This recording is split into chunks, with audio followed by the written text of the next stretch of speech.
I am Comedian Nazareth, and thank you for joining us for another episode 134 weeks together.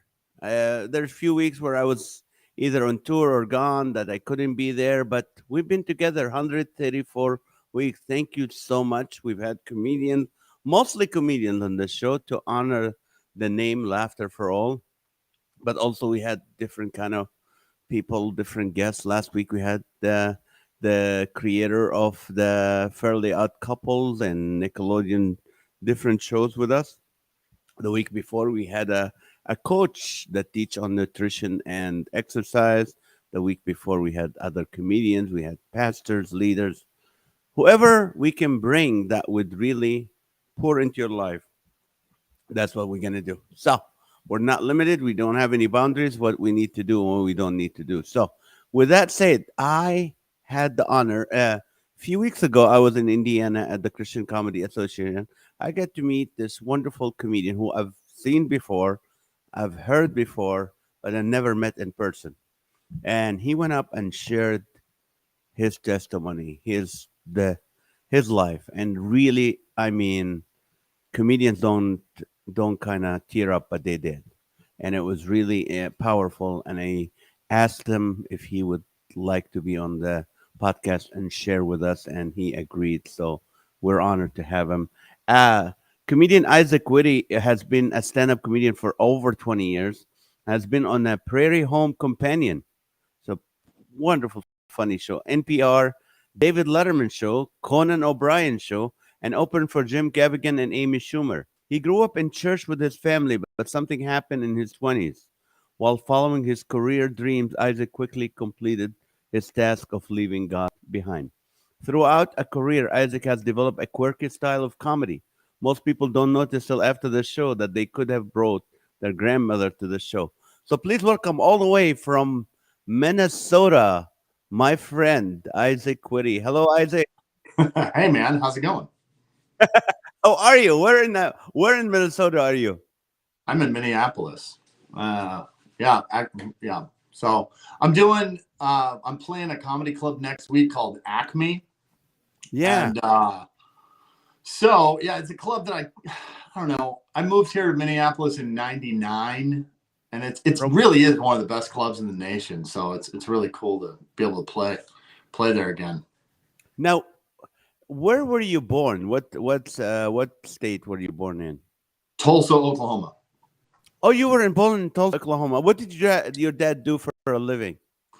My some of your did are you familiar with Willie George Ministries? They're out Yeah. of Tulsa. Yeah, my my parents did Christian comedy growing up. When I was growing up, not when they were growing up. When I was growing up, I would watch my parents do Christian comedy in churches. They did sketch comedy, different than Mm, us. They had different skits, like one about prayer. They had a sketch about marriage. They'd make light of the different denominations. mm.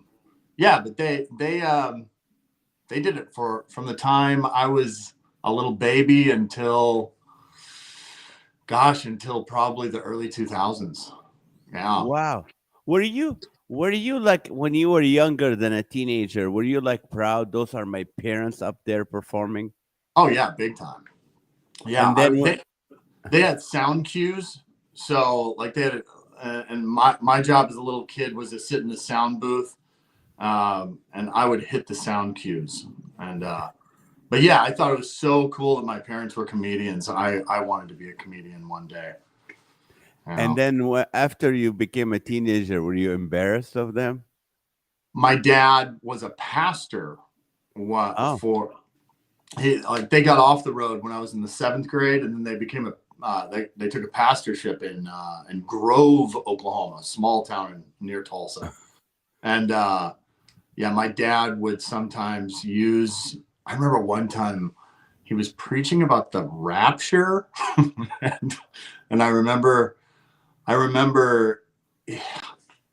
was told that I would be in big trouble if I didn't finish mowing the lawn. Uh, and I took the car, and it was late in the day, so I took the car and I put I put the headlights on where I needed to mow the lawn.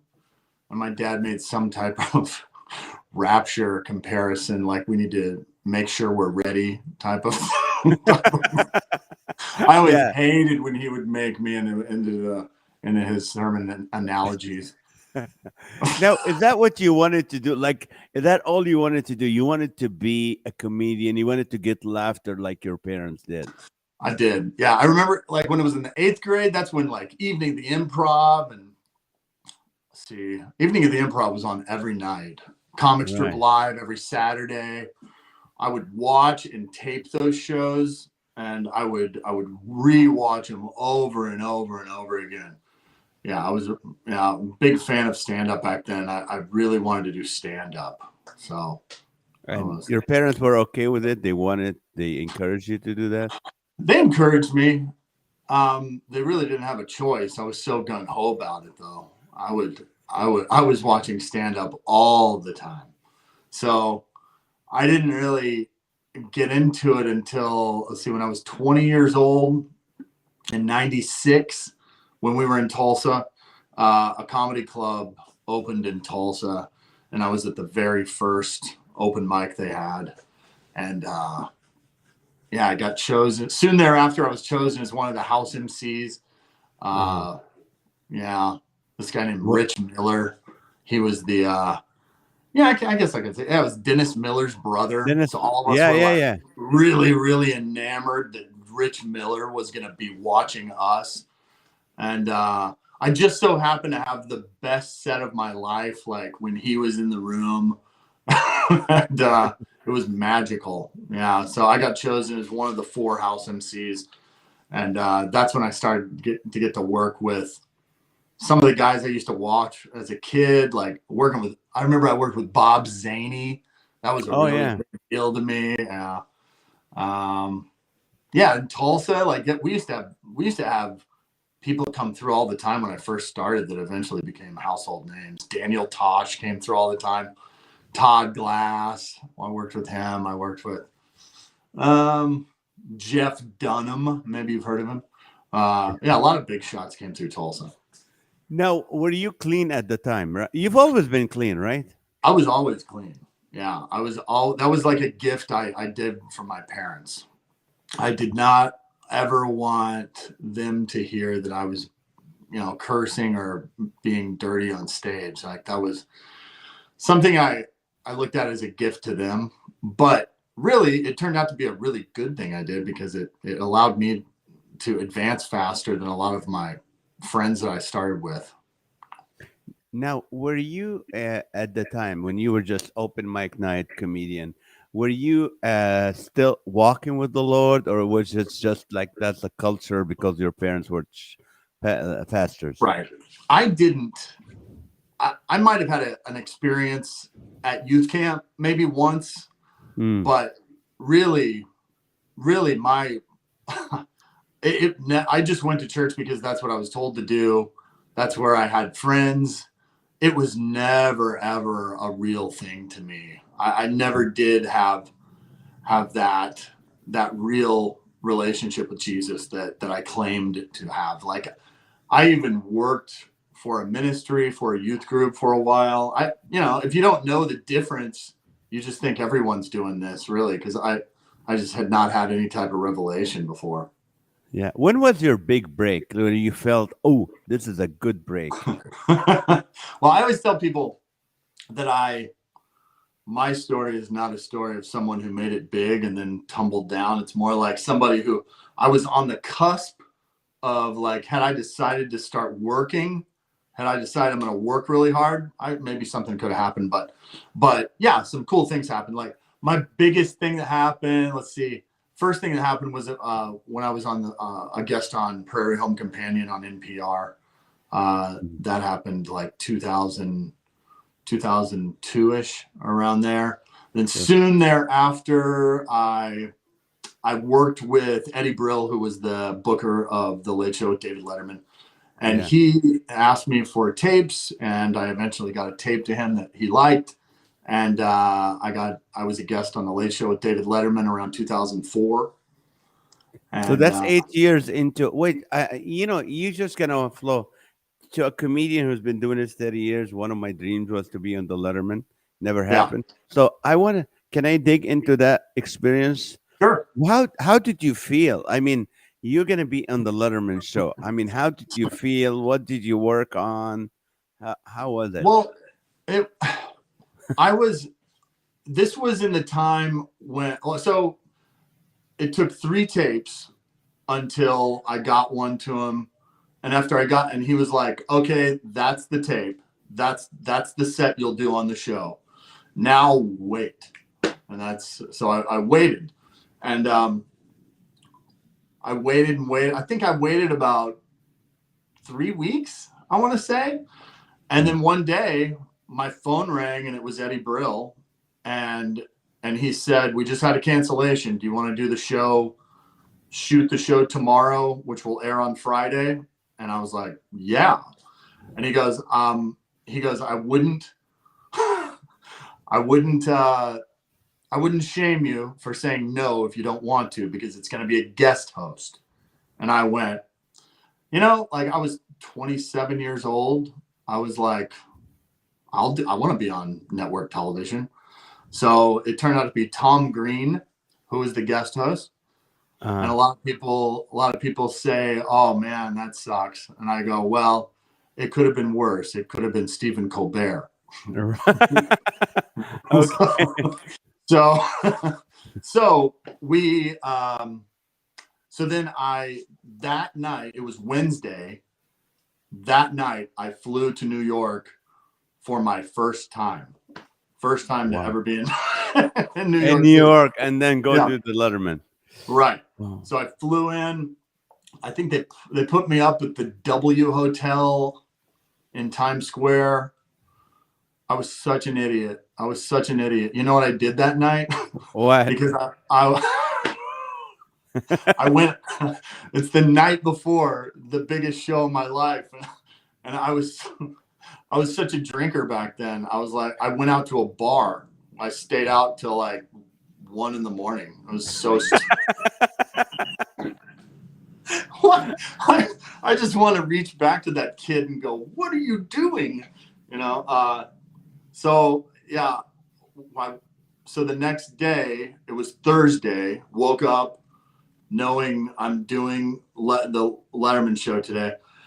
So we shot at about 3:00 and the set went well.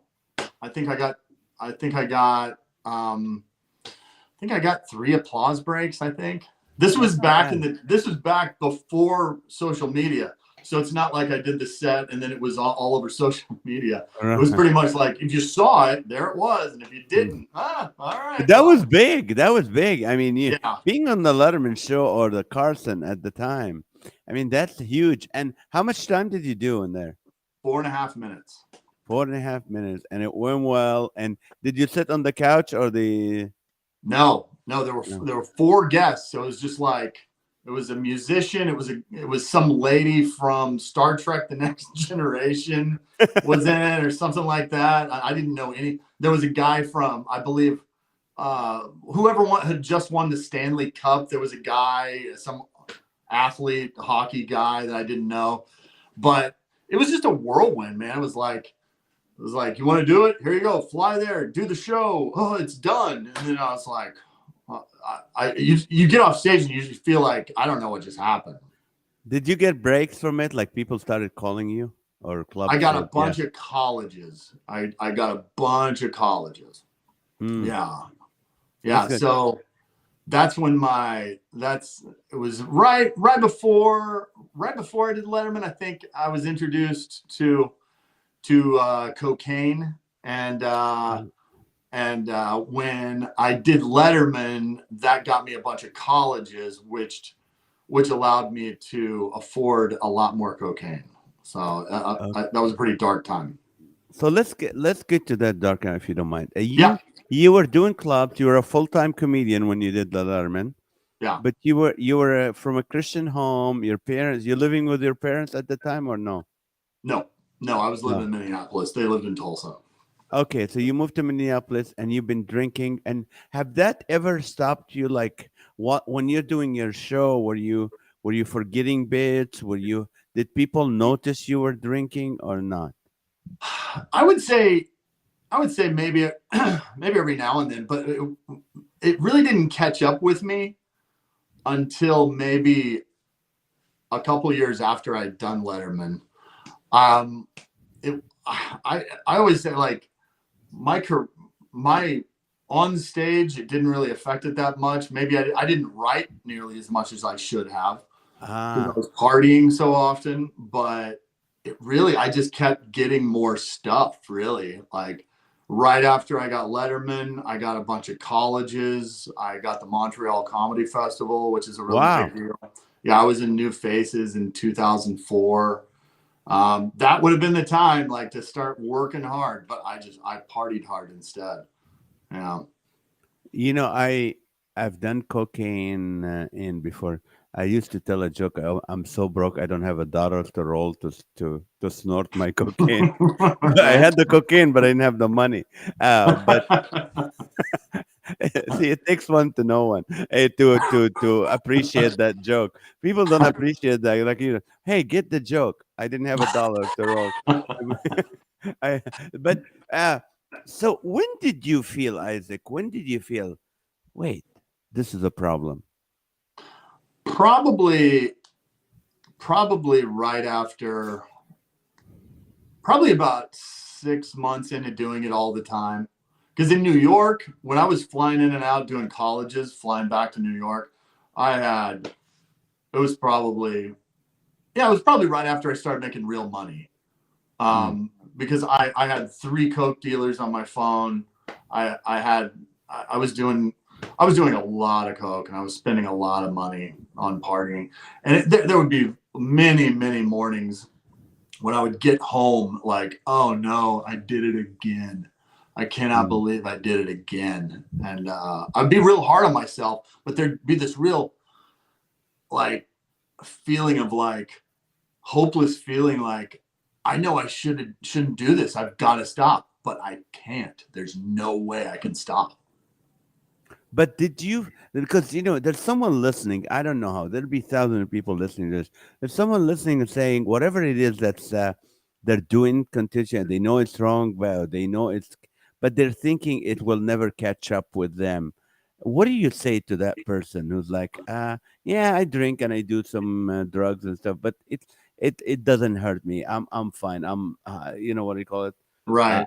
I'm a high tolerance guy. What do you say to him? A high Or- functioning. Yeah. Yeah. Well, it's so hard to talk to people like that because the fact of the matter is, if you're it's very hard to communicate the seriousness of it to someone hasn't who isn't ready. I mean, if they're not willing to hear it, the truth is it will catch up with you. It will Mm, definitely catch up with you. 100% chance. No one does hard drugs on a regular basis and it doesn't cause a catastrophe in their life. Um, there's no way you can get away from that, and it will catch up with you. You just need to get to the point where you're ready to stop. And mm. hopefully it doesn't take you to get as far as I did to get to that point. And how have you ever the audience on stage noticed, hey, this guy's messing up right now? Have you ever been headlining and you're like halfway into it, you're Only from drinking. I never did.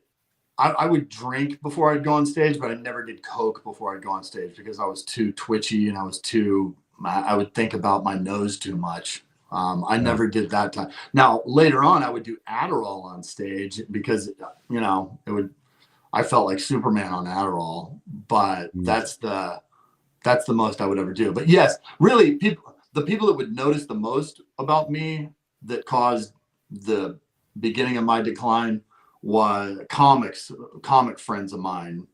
Comics, they're kind of gossipy, right. yeah. I would always do coke with my comic friends, and the ones that I would do coke with, they would always go, I only do this every once in a while. I don't do this all the time like you do. Like they would always say that to me. It was my biggest cokehead pet peeve. But yeah, then they At would least talk. I didn't know cokeheads have pet peeves, but that's good Oh to yeah, know. oh yeah, yeah. And when did it really affect you where you could not go on stage?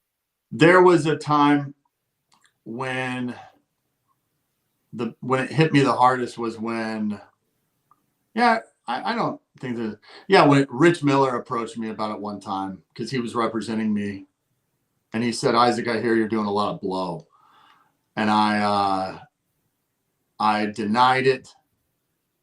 I said it was just rumors, but then pretty soon thereafter, I I was up all night the night before, and I missed a flight to Helium in Philadelphia, and he dropped me after that. That's when Mm. that's when things got, and that's all of a sudden I'm representing myself. I totally deserved it. I don't blame him at all for doing that. Of course not. He did the right thing. And how long you been in comedy when that happened? At that point, 8 years, 9 years, something like that. Yeah, and Eh, that eh, was about the same time that all my colleges went dry. That would have, yeah, all my colleges went dry, and a lot of my bookings went dry. Yeah, it was pretty bad at that time. and you did Conan, right? I did Conan. I did Conan like about 2015, something like that. That was my career's last gasp. Um, Mm. yeah. Who's the guy? That was a cool. Oh, that was cool. Jeff Goldblum Yeah. was the other guest on that show. That was really cool to meet him. He was very complimentary. He's a nice guy.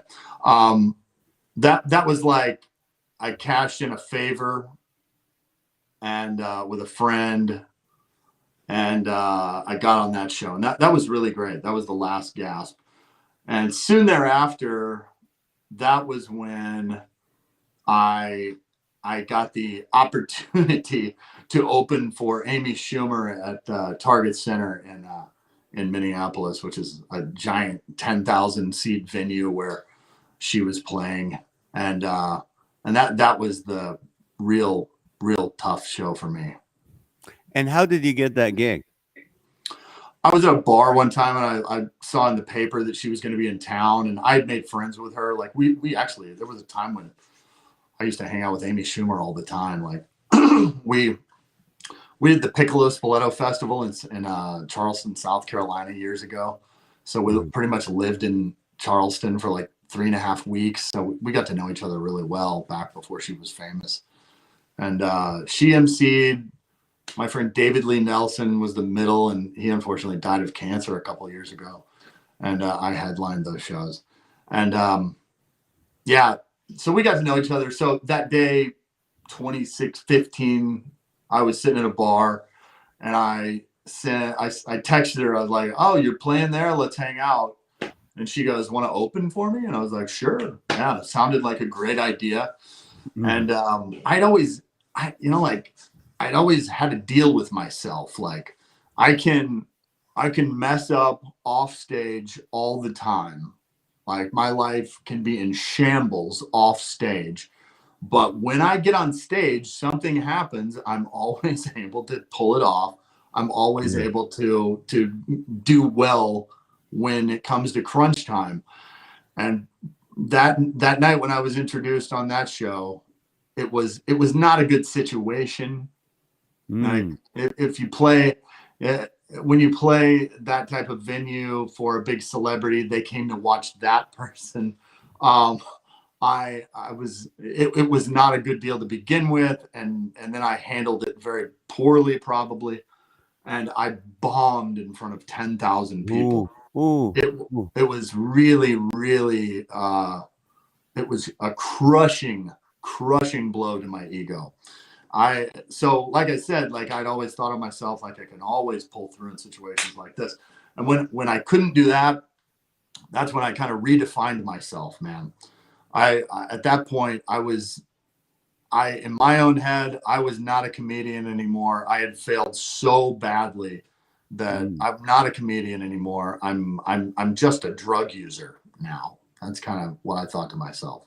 Wow. Did you what in that process until that moment? What was your relationship with your parents, or did they knew anything about it? You know, like my sister always puts it when we tell our story together on stage. She always says that me and her always had fun together. We'd always joke around together, and we had a good relationship that way. But when it came to deeper things, like we always stayed on the shallow end of the pool, because she knew that I would immediately throw my guard up if anything involving God came up. Because the way I looked at it was the ministry was my family's business. You know, it's the family business of being in the ministry. And as a kid, I probably got a look at the side of the ministry. As a pastor's kid, I probably saw, I'm not saying I saw anything scandalous or anything like that. I'm just saying I got to look behind the curtain. I got to look at the business side of the ministry, maybe a little more than I should have. And I kind of got some ideas in my head that it was just a business. So, but yeah, I had a good relationship with my family, but I never talked about God. And if they ever brought it up, I would throw up walls. But did they have any clue you were drinking and using? They knew I was drinking. They had to have known something was going on. My thing that I would do back then was I would tell a story of something that happened, and I would just leave out the partying aspect. I like what like I must have sounded insane. I would have these stories like, oh man, I was going home and I fell into the street and I got my arms run over by a van. And I didn't mention the part that I was wasted and on my way to do coke, But to this day, this part of my left arm is a little bit numb because really a van. Yeah, it was. I fell into the street, went face down, and it was ka-chunk, ka-chunk, ka-chunk, ka-chunk. Oh, both tires. Van ran over my hand and my arm right here. Ouch. Yeah. And you still have full control of your hand and your arm. Yeah. Praise God. Nothing major happened. It was just some nerve damage right there. And I still feel it. But there's a question from Michelle Vullison from Ohio. She said, is Isaac Witty your real name or stage name? Doesn't Isaac means laughter? Pretty cool either way.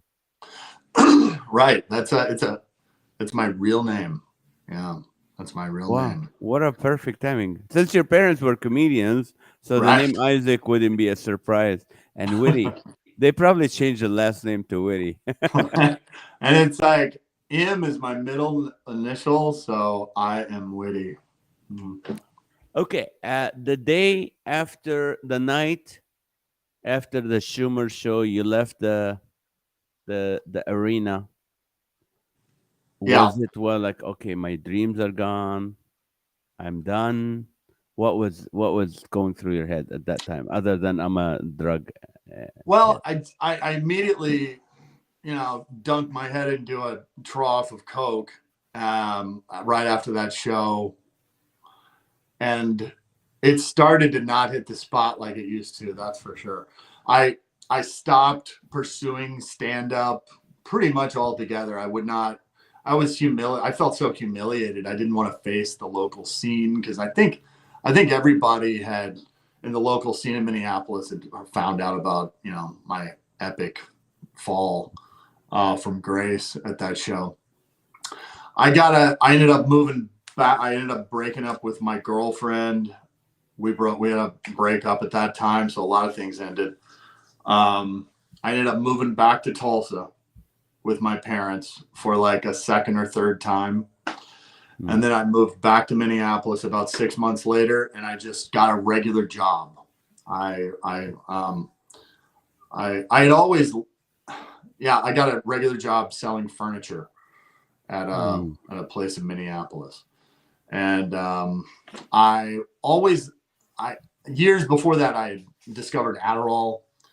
And so I was selling furniture, doing like, if I could get it, I was doing Adderall every day.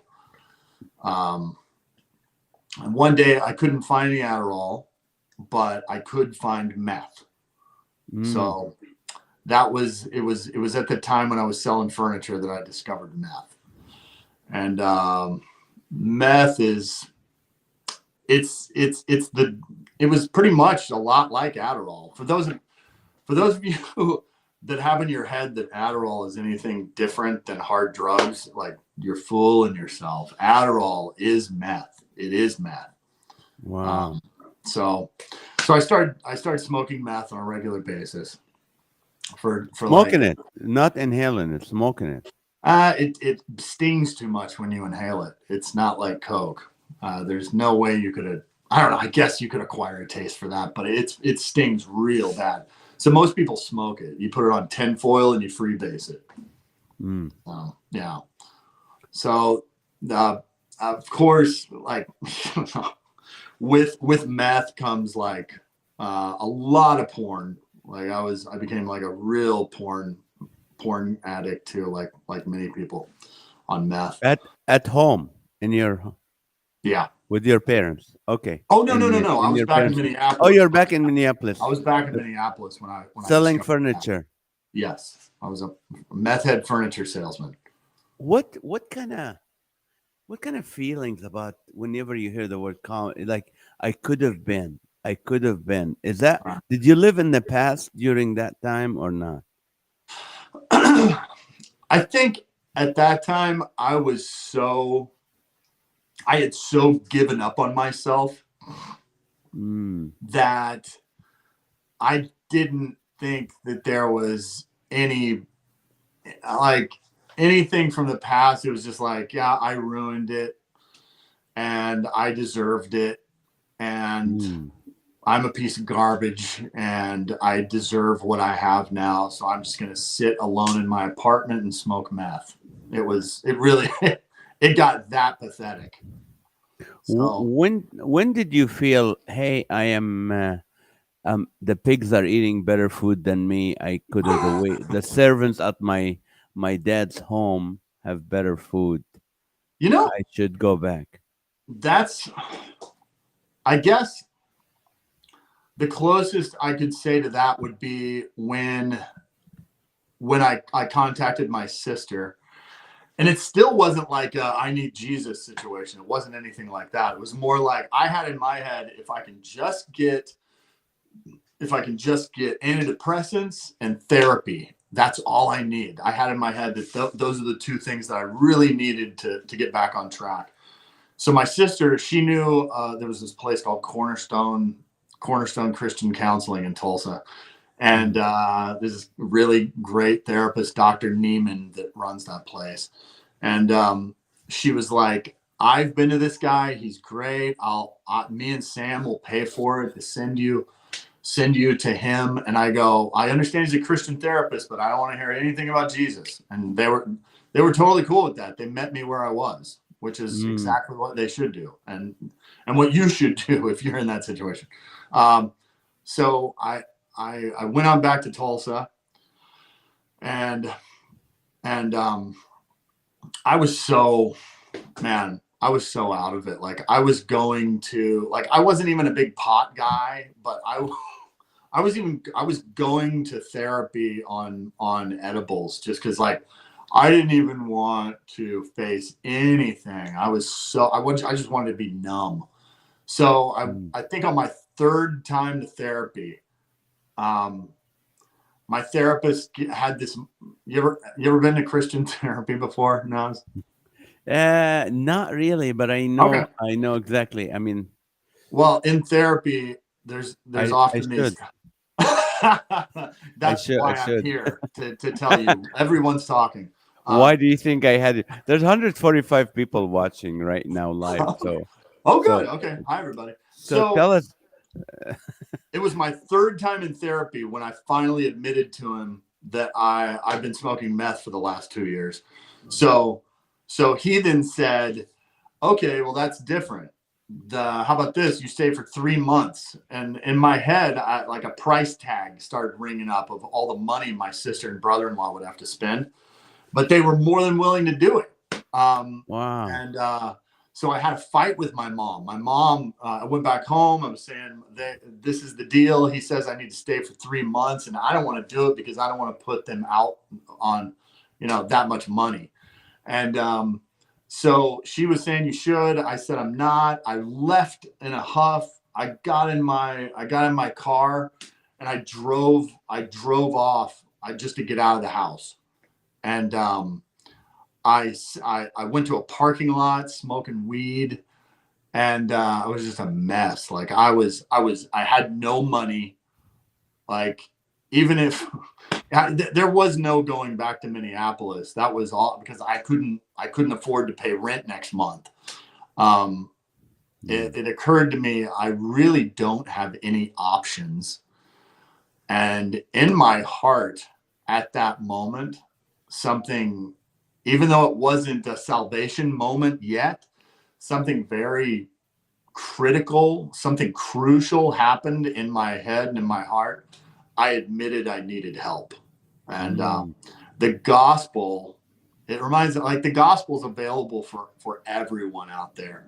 But the first step is admitting you need it. And right. When I was in that car smoking weed, I admitted to myself that I needed help. And it's like a door opened, and all it needed to happen was one more thing. And so I remember I was listening to the radio. I was at a stoplight, and there was a top of the hour news story about something about kids being hurt or something like that. And out loud, I said, I guess it was a prayer. I said, how the F could you let that happen? You're talking to God. I was talking to God. And as soon as and really in retrospect, I have a kind of an eagle's eye view of what was happening then. I wasn't just saying, how could you let that happen? I was kind of saying, God, how could you let this happen? How could you let my life get to this point? How could you let my life become so out of control, so horrible? I was furious at God. Wow. And with that, me saying that, going to him with so much anger, all I felt in return was an explosion in my head and in my heart of love and forgiveness and grace. Wow. And I just started bawling in the car because I knew that God loved me. I had an encounter with the Almighty.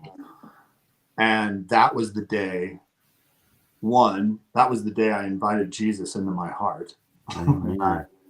And two, that was the day a miracle occurred. I never again, ever again, had the desire to smoke meth, to do cocaine, take Adderall, or watch porn. I haven't done all of those since that day. Like that day, something happened to me, and I have not been the same since. Amen. How long ago was that? That was December of 2018. Wow. And so you went back to the therapy. Did the therapist notice anything different? I told him what happened, and he he was pretty much just like, wow, oh, well, like it. I mean, it was good. He was a good therapist, but this was truly God, and he knew it. I think God didn't want to pay him. I was like, let no, let I me still fix. stayed. I still stayed and went to 3 months. Oh, okay. Because I I'm have a thinking lot of God work to saying, do. I don't want him. God said, you know what? Let me fix him. I don't want to pay that therapist. Oh, praise God. Sarah saying, I think God would rather us be totally honest with him about how we feel than to try to pretend everything okay, amen, or that we don't need him. Even if it's us feeling angry with him, he loves us so much. Amen. And that was just a great example of how you cuss at me with that words. I wouldn't show you any love, but God is able to. He can I take tell it. you, He like can take that's it. what I've learned from this. Like I always tell people, it's a testament to that God will meet you wherever you are, and go to God with your rough draft. You do not need to pray a beautiful prayer. Amen. So you went back to the therapist, and what was the conversation at after that? Because you've already now quit cold turkey, you quit Right. everything. What was Well, the I still got on some meds. I wish I wouldn't have. Well, I don't know. I got on some antidepressants. I mean, I was really, really messed up. Like, the really. drug? Oh, yeah. But the thing is, like I was saying, God will meet you wherever you're at. Like, I stopped doing those things altogether. But my philosophy was, growing up, I always hated Christians. I'm not going to be like a regular Christian. I told all my friends, I'm still going to drink and cuss. And I did keep drinking for like a year, and I put on After about that, 50 pounds. Yeah, wow. because I wasn't doing uppers anymore. I was just drinking then, but I was Uh, still like I had so much resentment. Another thing, God accepted me like where I was at right then. I had a lot of resentment for the Bible. I refused to read the Bible, but wow. I loved Tim Keller. I was a Yes, huge. I love I'm Tim Keller. I'm still a huge Tim Keller guy. I used to I used to drink gin and tonic, and I'd sit and listen to 5 Tim Keller sermons a day, just drinking gin and juice and like just bawling my eyes out because I'm really truly learning the gospel for the first time. It remind like Tim Keller, listening to Tim Keller like that, it reminds me of The Matrix. You know that movie where the Matrix Yeah. where he puts it and he's like, I know kung fu. Like I understand the fruits of the spirit now. Like I I, I understand grace. Yeah. wow, gin and you try whiskey, you'll understand Revelation. No, I'm just kidding. Oh, that's amazing. I've never ever, I gotta be honest, never ever had anybody say that. I was drinking gin and tonic, listening to Tim Keller. I'm going, now I understand the fruit of the spirit. This is gold. This is people. 145 people watching right now, and 1,000 will be listening. This is gold, gold, gold, gold. Well, So I'll let you guys know too. Like I've grown. I quit drinking. I haven't drank for 2 years now. So yeah, that's a big victory for me too. by the way, Tim Keller just called. He goes, Oh, nice. That's not why I put these videos out, but that's okay. No, I'm just kidding. That's amazing. That is amazing. So, tell me about the new trajectory. How, from that moment on, from that moment in the car to now listening to Tim Keller and learning the Bible, where did life go from that point? Well, about a year and a half ago, I noticed that all these Tim Keller sermons, they make constant reference to the Bible.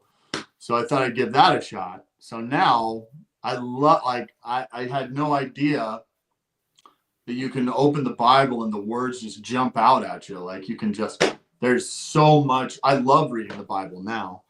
I don't drink anymore.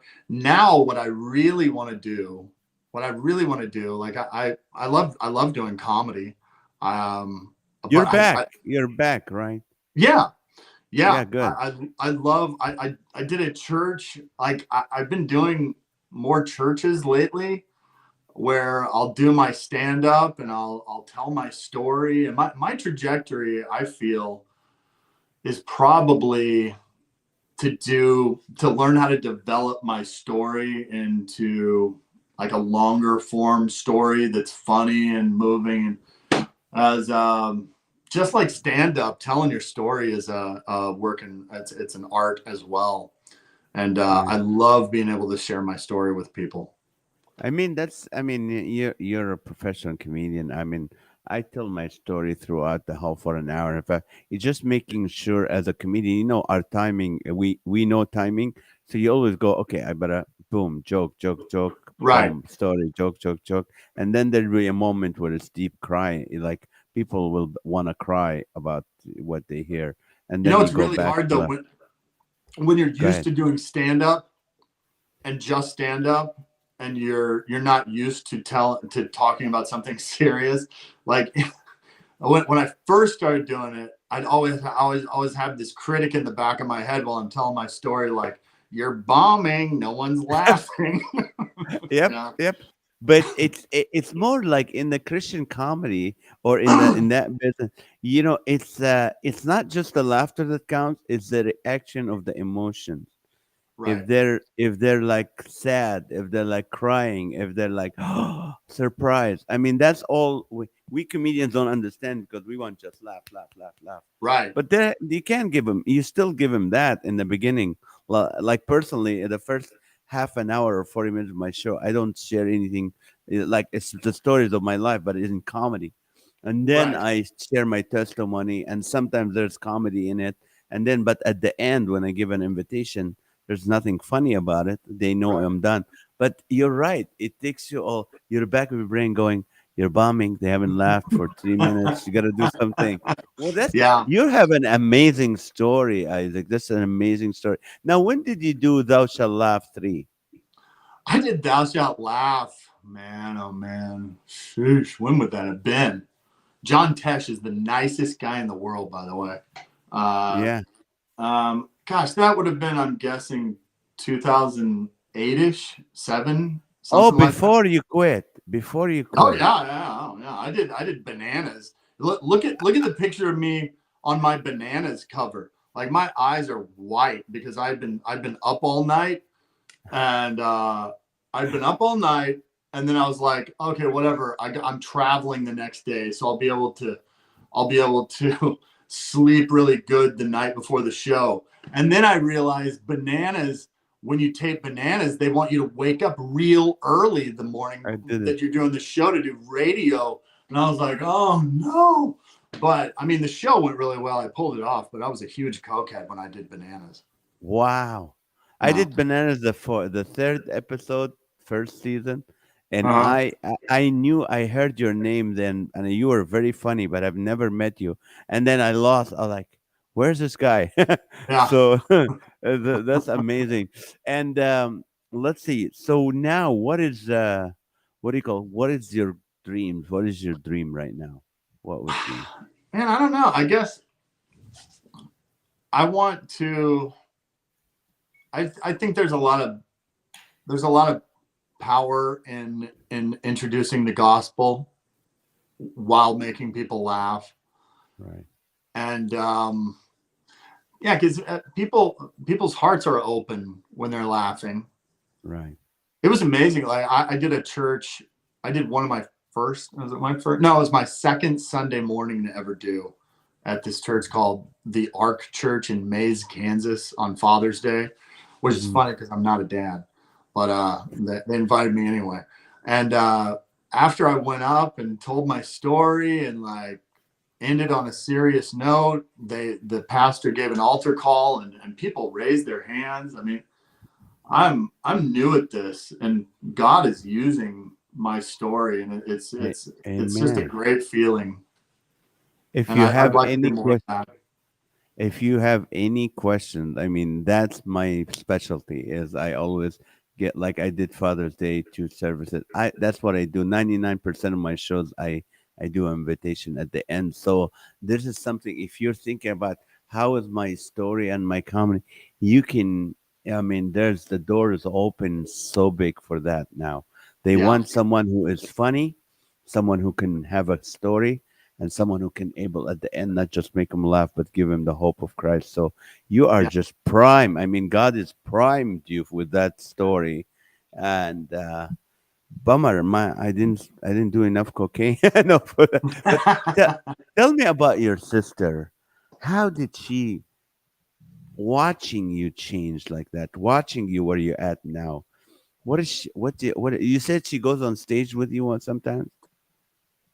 My sister is a great lady. She she worked at Church on the Move in Tulsa, Mm, and when after I had my encounter with God, like they asked, "Will you preach and talk about what you did?" Like, well, not that it was something she did, but will you tell your perspective? Because they knew I was not ready to get up. I was so raw at that time. But um, she told her story about how she made herself available. Like mm. she found out what my needs were. She left her door open. She left her family's table open to me. She inconvenienced herself for someone that she was, wanting to introduce to Jesus. And that's her message when she talks about me, is like the importance of like keeping your table open and inconveniencing yourself for the glory of God. That is so powerful. There's a lot of people watching or listening. You have a family member or a relative that you get people gave up on, and you go, I can't. It's inconvenient. There's no hope. I can't do it. And their situation might be not as bad as when you were, but I Right. mean that's a powerful message to them. Keep the door open. Make yourself available for that if God called you to Don't do that. preach at them. Don't preach at them. Just like, yeah, there's a lot to. It's very disarming when someone's not preaching at you and just listening. And Ooh, it it it really, I remember it feeling like, how could I be mad at anything they have to say? All they're doing is asking, what else can we do for you? And to those of you that might have unsaved family members or maybe kids, I mean, keep in mind that keep in mind that uh, it's never too late. mm, That I God never gave up on me. My family never gave up on me. They kept praying for me. Um, I was 43 years old when I had my encounter, and it's never too late for something like that to happen. wow. No Yeah. desire right now whatsoever to go back to anything that. No, I don't think about that at all. Are you single? Are you open to get married? I'm open to getting married. Yeah. Anybody in the picture right now or not? You're just single. No, Ooh, these I love girls are that. Talk to crazy. me. I got nobody. Talk to me. Talk to me. So you're 43 now? No, you're I'm 40. 46 now. Yeah. Still, you're Yeah. a spring chicken. Yeah. All right. 46 with a sense of humor and oh, and loves the Lord. Ladies. How can they get a hold of you? Isaac what? IsaacWitty.com? IsaacWitty.com. I need to do better on my website. My email address is wittycomedy@gmail.com. Um, Wittycomedy at Gmail. Okay. In the last few minutes, and I want to yeah. encourage people, pastors and leaders and people, if you have a story, especially people who do events for missions and for graduates of AA and other, Isaac would be the excellent, not just a comedian, not just a speaker, not just a pastor, but he's like, he gets all three of them together. He's going to be able to make you laugh. He's going to speak into your audience's lives, and also he's going to give them the hope of Jesus Christ. I mean, what a powerful combination that you can have. So I want to encourage you, if you're doing whatever event, maybe Sunday mornings, you can do pastors, you can do the interview style with him. If you You want to do can that, do, yeah, they can do that. You can have you speak. They can have you come. Oh, powerful for men's breakfast, people, for pastors who do men's events, and excuse me, it would be great to have Isaac do the men's breakfast and speak into the men. You don't know how many of them are on porn, watching porn, Right. or drinking or smoking meth or doing marijuana. Right. It will be powerful to have him. So all 143 right now, and probably will be 6,800 people listening to this. If you go to your pastor and said you need to have Isaac Witty come to our church and share his story, uh, you know what, Isaac, I'm going to give you the last 5 minutes. Speak to whoever the Lord is leading you. Someone is watching, been through what you've been, not as much, maybe less, but speak to him right now or her as we close this.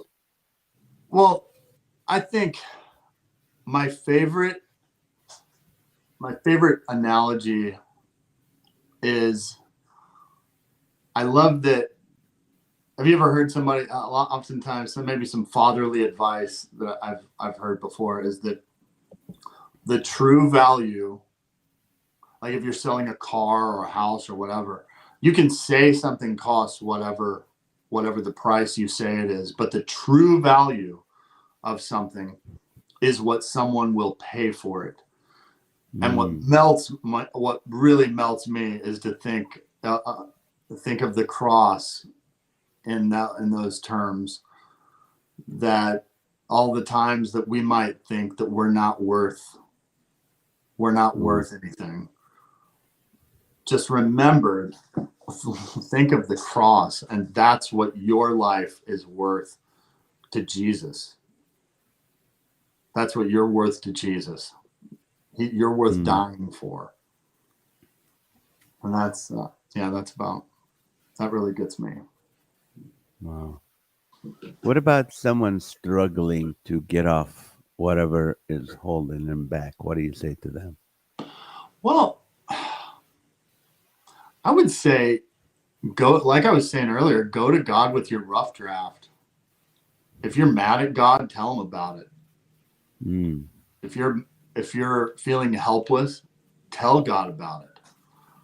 Talk to God. He's there waiting for you. He's not going to barge into your life. He's going to wait till you come to him. Unfortunately, these things can't change until you are ready to change. And once you're at that place, go to God. He will react. You will see differences. amen. Amen. Amen. Thank you so much, Isaac. Isaac, you're amazing. I'm so honored to know you, and I would love to work with you soon. God will make us cross paths again together, and I would love to share the stage with you sometime. Yeah, yeah. Let's do Amen. it. Well, good. Well, thank you so much for your time, Isaac. And again, if you want to get a hold of Isaac, go to isaac.witty.com. And if you want to email him, what is it? Witty? Wittycomedy@gmail.com. Yeah. Wittycomedy@gmail.com. And so thank you guys and have a great night. Thank you so much, Isaac. All right. Thank All you. right. All right, guys. If you remember, we have the Live with Naz every weeknight, except Tuesdays. And the days that I can't be, I have to do my fatherly or husbandly duties. I can't be on, but we are on show 449 yesterday, so we're getting close to 500 shows. So if you want to laugh with us, 8:30 p.m. every weeknight at on Facebook under Comedian Nazareth or YouTube, but mostly on Facebook. You can comment. You become the comedian for an hour, and then we'll encourage you for sure. Love you guys. Thank you for watching. Please subscribe to the show. Please let your friends know about the show because that really help us to what do you call it? That's just help us to reach more people. There's so many people that could have heard Isaac today that would have impacted their life. So that's the power of you subscribing and sharing the show with people. Love you guys. Thank you so much. Hopefully see you tomorrow night on Live with Naz. If not, we'll see you next Tuesday. Next Tuesday we have our my good friend. He is his name is Mike Rovner, and he is a very, very, very successful developer and a businessman, and he's going to be sharing about his, business advice, business wisdom from a man who loves the Lord dearly. So next week, tune in at 6:30 p.m. on Tuesday. Love you guys. Thank you for watching, and all 146 people watching right now. Good night.